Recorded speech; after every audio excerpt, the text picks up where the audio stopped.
Let me ask you, Prince Turkey, what is it like to be a prince?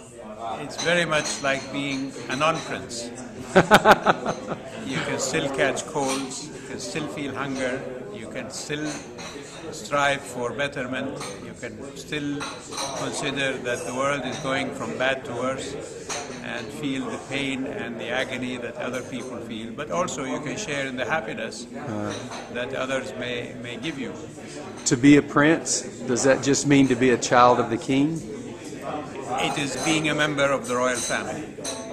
And what are the responsibilities of being a member of the royal family? Well, I think the biggest responsibility is to live up to the standards and the ideals that the royal family stood for many years. Basically, humility and goodwill towards others and duty to serve whether God or country. Prince Turkey, as I've been around you, I've sensed that you're a man who really loves God. I hope so. In Islam, we're enjoined to love God above everything. And as such, we can do that through our religious duties, whether it is through prayers or through supplication or through the pilgrimage or through the fasting that we go through or through almsgiving to the poor. All of that, witnessing that there is one God only and that Prophet Muhammad is his prophet, is an expression of love to God. What should be the relationship of Christians to Muslims? A relationship of brotherhood and understanding and respect. That's good. Thank you very much. Can I ask you a few questions? You can. Ask me anything you want. You got Suhail? Yeah. Okay. Okay, can you see Now, me? my question to the Reverend Robert is, This is dangerous. what have you found in your travels among Muslims that may have changed your view before you traveled among them? Well, first of all, I used to, and don't be offended, Prince. No, go ahead. I used to be afraid of Muslims. I thought all Muslims were extremists.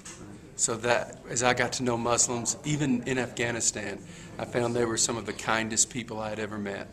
And they were noble people. I like that about Muslims. I think the other thing I like about Muslims is they pray. I love the way they pray. I mean, it's from the heart, and I admire that very much.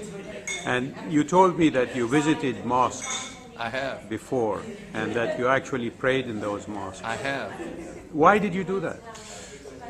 There was a imam who had told me he had gone to a Christian church to try to understand it, and he had actually prayed in that church. And as I was with Suhail, I was thinking, you know, this man is doing his best to show me respect by praying in my house of worship. And we don't necessarily agree everything about God, but I thought, if he can show me that respect, as a Christian, I can pray anywhere, in a mosque, outside, in the church. I should show him respect and pray with him because God hears both of our prayers. So I did. You know, as Muslims, we have the 5 pillars of Islam. Yes. One of which is almsgiving. Yes. Is there such a ruling in Christianity? It is. It is something we call tithing. And so, like, if you were a Christian and you went to my church, Prince, you're supposed to give at least 10% of your money. And then, but that's just tithes. And what that 10% means is that God gave you everything you have. And then you can give offerings to the poor. So like at our church, about 30% of the money in our church goes outside our church. The issue of baptism has always baffled me in the sense that, as I understand it, it is a sign of recognizing that you're cleansing away your soul and your body in order to be prepared to get into the company of Jesus and God and all of the holy presence. Is that a right description of what baptism is? It's 2 things. First of all, we don't believe baptism makes you a Christian. But it is, I mean, we were speaking last night, it is a picture of what Christ did. He lived a life. We believe that he died on the cross and was put in the grave. But because he was sinless, he was raised from the dead. So it's a picture of what he did. And the second thing is it's a statement of a person who is following Christ. That used to, I was one way. Now Christ has come into my life, and I'm a different way. Now, so cleansing the past and going yeah. to a more worshipful future. It is. It's saying I'm different. Now, there are different views of baptism. Like Oliver, for example, he's from a Catholic perspective, so they just sprinkle you. So you just get a little righteous. Not all the way.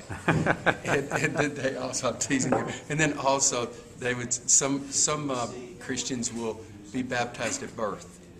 But as Protestants, in my tradition, we think only a man who can think should make a decision for God.